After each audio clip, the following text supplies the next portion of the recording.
Imaginez une église née dans la précipitation. Obligée de grandir, cela après seulement 3 semaines de présence de son fondateur. C'est le défi fou des Thessaloniciens, une communauté passionnée, mais plongée dans un brouillard total sur l'avenir. Saviez-vous que dans presque chaque chapitre de ces 2 lettres, Paul parle de la fin du monde? Mais attention, il ne le fait pas pour faire peur. Il écrit pour répondre à la question qui nous taraude tous quand tout s'effondre. Comment vivre aujourd'hui si le Christ revient demain? Entre fake news sur l'Apocalypse, deuil douloureux et besoin de persévérer, nous allons découvrir comment ces textes vieux de 2000 en s'offrent une boussole, d'une précision chirurgicale pour notre propre chaos moderne. Bienvenue dans l'étude des Épîtres aux Thessaloniciens, le manuel de survie de ceux qui attendent la lumière. Pour comprendre comment cette espérance a transformé leur quotidien, écoutons maintenant les mots mêmes que Paul leur a adressés. Plongeons dans le texte. Première épître aux Thessaloniciens, chapitre 1.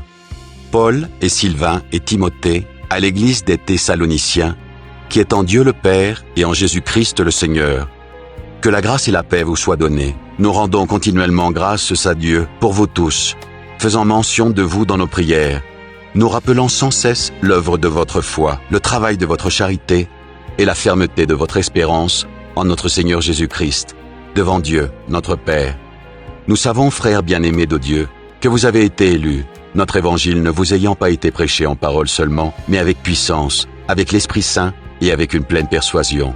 Car vous n'ignorez pas que nous nous sommes montrés ainsi parmi vous, à cause de vous.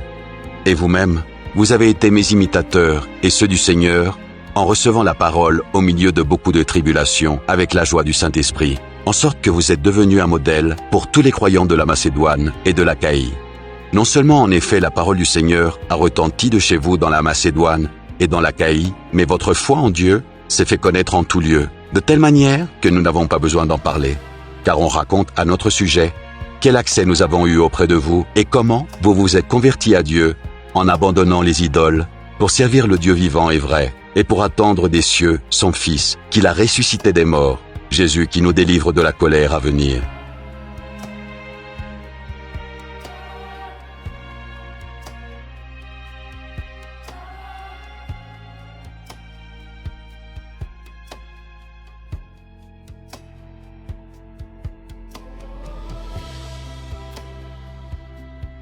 Chapitre 2.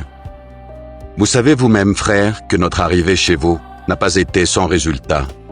Après avoir souffert et reçu des outrages à Philippe, comme vous le savez, nous prîmes de l'assurance en notre Dieu pour vous annoncer l'évangile de Dieu au milieu de bien des combats.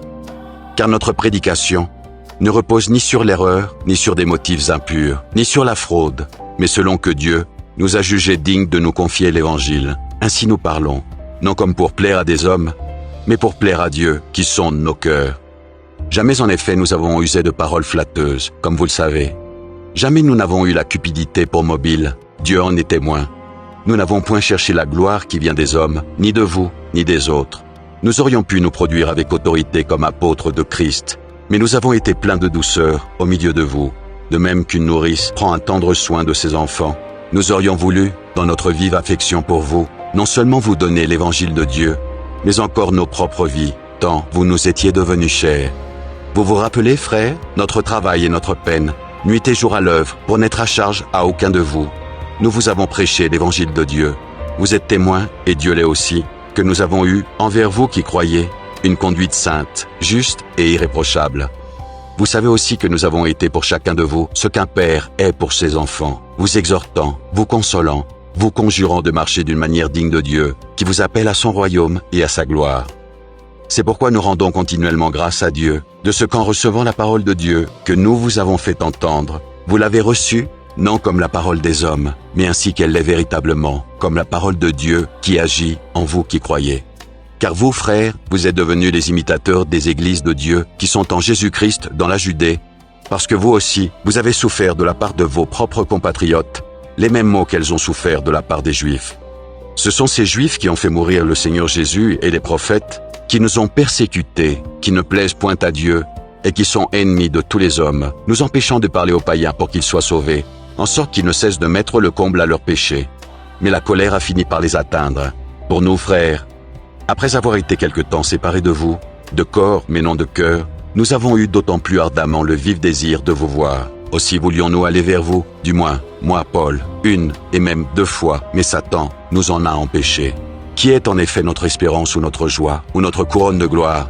N'est-ce pas vous aussi devant notre Seigneur Jésus, lors de son avènement?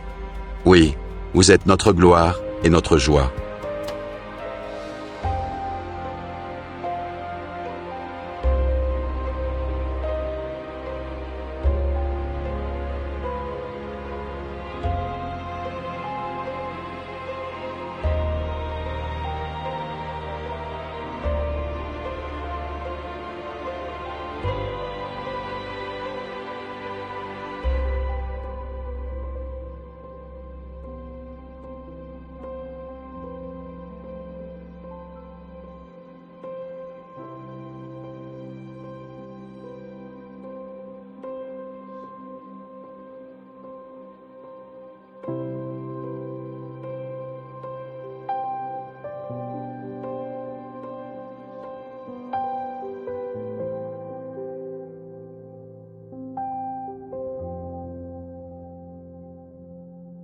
Chapitre 3.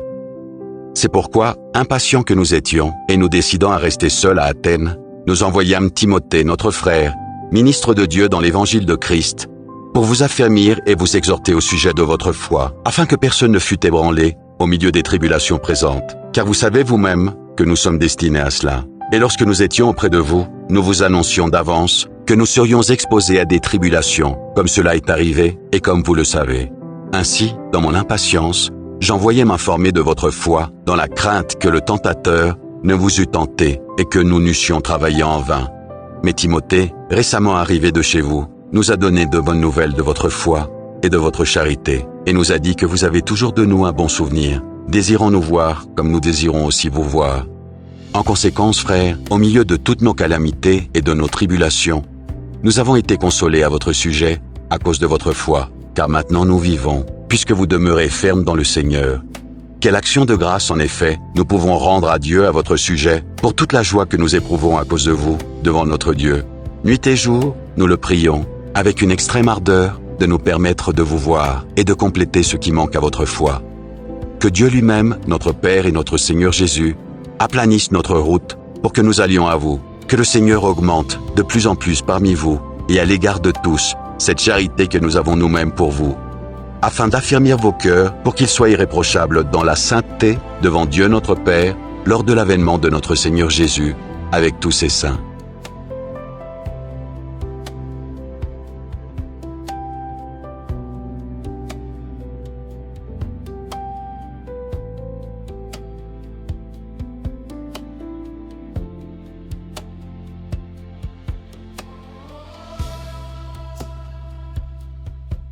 Chapitre 4.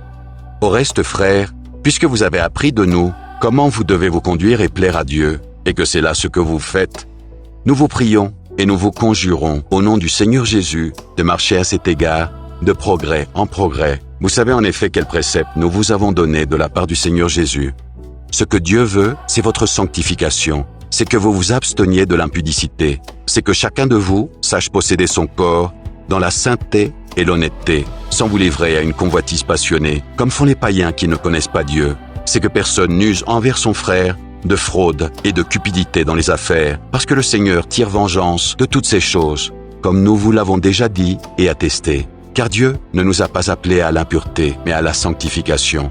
Celui donc qui rejette ses préceptes ne rejette pas un homme, mais Dieu, qui vous a aussi donné son Saint-Esprit. Pour ce qui est de l'amour fraternel, vous n'avez pas besoin qu'on vous en écrive, car vous avez vous-même appris de Dieu à vous aimer les uns les autres. Et c'est aussi ce que vous faites envers tous les frères, dans la Macédoine entière. Mais nous vous exhortons, frères, à abonder toujours plus dans cet amour, et à mettre votre honneur à vivre tranquille, à vous occuper de vos propres affaires, et à travailler de vos mains, comme nous vous l'avons recommandé, en sorte que vous vous conduisiez honnêtement envers ceux du dehors, et que vous n'ayez besoin de personne. Nous ne voulons pas, frères, que vous soyez dans l'ignorance au sujet de ceux qui dorment, afin que vous ne vous affligiez pas, comme les autres qui n'ont point d'espérance. Car si nous croyons que Jésus est mort et qu'il est ressuscité, croyons aussi que Dieu ramènera par Jésus, et avec lui, ceux qui sont morts. Voici en effet ce que nous déclarons d'après la parole du Seigneur. Nous les vivants, restés pour l'avènement du Seigneur, nous ne devancerons pas ceux qui sont morts, car le Seigneur lui-même a un signal donné, à la voix d'un archange et au son de la trompette de Dieu, descendra du ciel, et les morts en Christ ressusciteront premièrement. Ensuite, nous, les vivants qui serons restés, nous serons tous ensemble, enlevés avec eux sur des nuées, à la rencontre du Seigneur dans les airs, et ainsi nous serons toujours avec le Seigneur. Consolez-vous donc les uns les autres par ces paroles.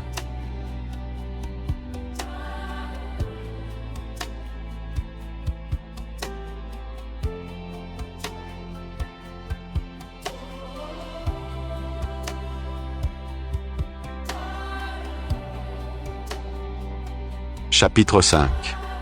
Pour ce qui est des temps et des moments, vous n'avez pas besoin, frères, qu'on vous en écrive, car vous savez bien vous-même que le jour du Seigneur viendra comme un voleur dans la nuit. Quand les hommes diront paix et sûreté, alors une ruine soudaine les surprendra, comme les douleurs de l'enfantement surprennent la femme enceinte, et ils n'échapperont point.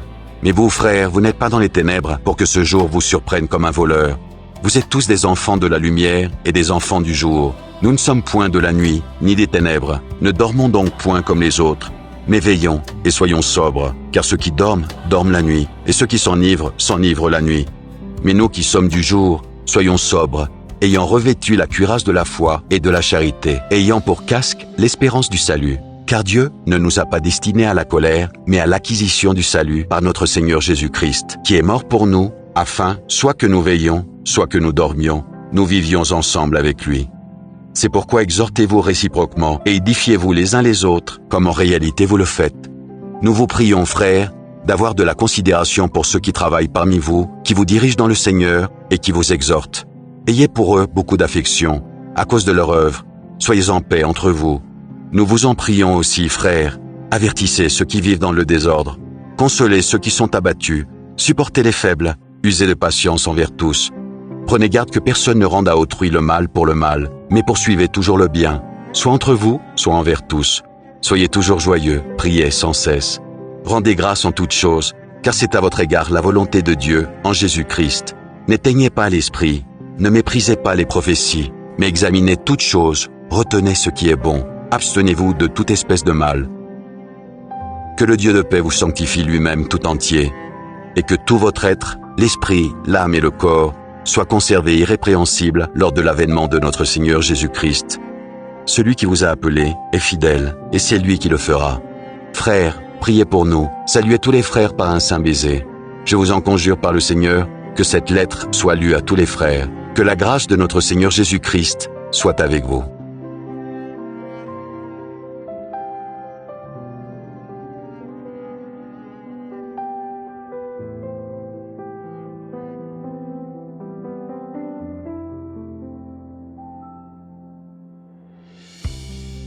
Deuxième épître aux Thessaloniciens, chapitre 1.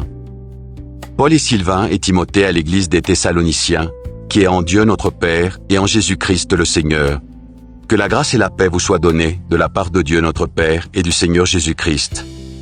Nous devons à votre sujet, frères, rendre continuellement grâce à Dieu, comme cela est juste, parce que votre foi fait de grands progrès, et que la charité de chacun de vous tous à l'égard des autres augmente de plus en plus. Aussi nous glorifions-nous de vous, dans les églises de Dieu, à cause de votre persévérance et de votre foi, au milieu de toutes vos persécutions et des tribulations que vous avez à supporter.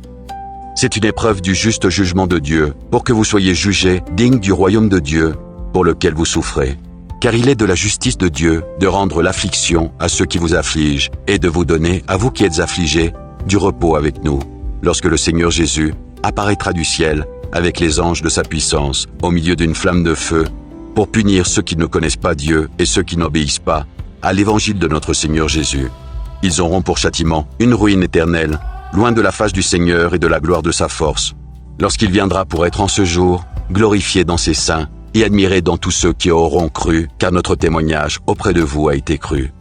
C'est pourquoi aussi, nous prions continuellement pour vous, afin que notre Dieu vous juge digne de la vocation, et qu'il accomplisse par sa puissance tous les desseins bienveillants de sa bonté et l'œuvre de votre foi, pour que le nom de notre Seigneur Jésus soit glorifié en vous, et que vous soyez glorifiés en lui, selon la grâce de notre Dieu et du Seigneur Jésus-Christ.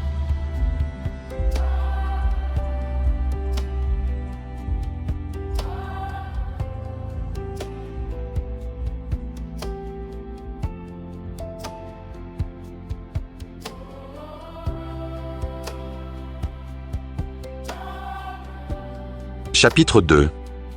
Pour ce qui concerne l'avènement de notre Seigneur Jésus-Christ et notre réunion avec lui, nous vous prions, frères, de ne pas vous laisser facilement ébranler dans votre bon sens et de ne pas vous laisser troubler, soit par quelque inspiration, soit par quelques paroles, ou par quelques lettres qu'on dirait venir de nous, comme si le jour du Seigneur était déjà là. Que personne ne vous séduise d'aucune manière, car il faut que l'apostasie soit arrivée auparavant, et qu'on ait vu paraître l'homme du péché, le fils de la perdition, l'adversaire qui s'élève au-dessus de tout ce qu'on appelle Dieu ou de ce qu'on adore, jusqu'à s'asseoir dans le temple de Dieu, se proclamant lui-même Dieu. Ne vous souvenez-vous pas que je vous disais ces choses lorsque j'étais encore chez vous, et maintenant vous savez ce qui le retient, afin qu'il ne paraisse qu'en son temps. Car le mystère de l'iniquité agit déjà. Il faut seulement que celui qui le retient encore ait disparu. Et alors paraîtra l'impie, que le Seigneur Jésus détruira par le souffle de sa bouche, et qu'il anéantira par l'éclat de son avènement. L'apparition de cet impie se fera par la puissance de Satan, avec toutes sortes de miracles, de signes et de prodiges mensongers, et avec toutes les séductions de l'iniquité pour ceux qui périssent, parce qu'ils n'ont pas reçu l'amour de la vérité pour être sauvés. Aussi Dieu leur envoie une puissance d'égarement pour qu'ils croient au mensonge, afin que tous ceux qui n'ont pas cru à la vérité, mais qui ont pris plaisir à l'injustice, soient condamnés. Pour nous, frères bien-aimés du Seigneur, nous devons, à votre sujet, rendre continuellement grâces à Dieu, parce que Dieu vous a choisis, dès le commencement, pour le salut, par la sanctification de l'Esprit et par la foi en la vérité. C'est à quoi il vous a appelé par notre évangile, pour que vous possédiez la gloire de notre Seigneur Jésus-Christ. Ainsi donc, frères, demeurez fermes et retenez les instructions que vous avez reçues, soit par notre parole, soit par notre lettre. Que notre Seigneur Jésus-Christ lui-même et Dieu notre Père, qui nous a aimés et qui nous a donné par sa grâce une consolation éternelle et une bonne espérance, console vos cœurs et vous affermisse en toute bonne œuvre et en toute bonne parole.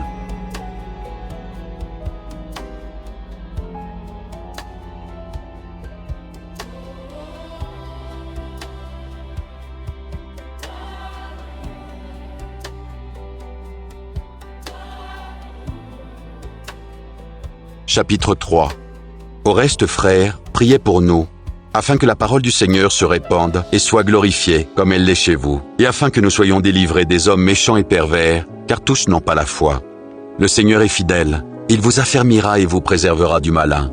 Nous avons à votre égard cette confiance dans le Seigneur, que vous faites et que vous ferez les choses que nous recommandons. Que le Seigneur dirige vos cœurs vers l'amour de Dieu et vers la patience de Christ. Nous vous recommandons, frères, au nom de notre Seigneur Jésus-Christ, de vous éloigner de tout frère qui vit dans le désordre, et non selon les instructions que vous avez reçues de nous. Vous savez vous-même comment il faut nous imiter, car nous n'avons pas vécu parmi vous dans le désordre.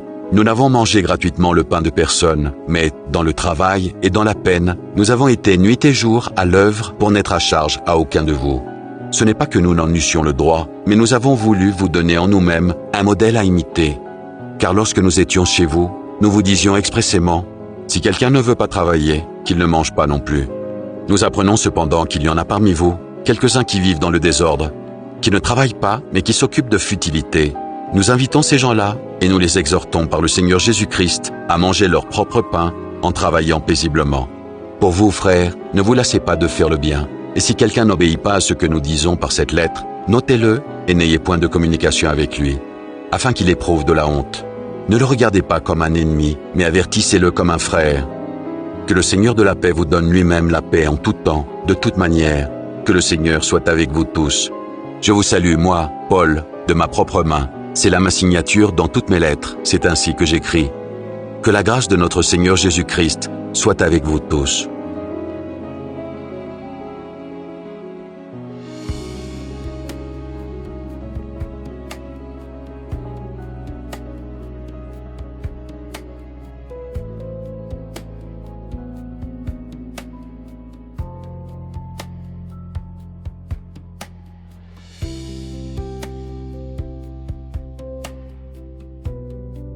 Première épître à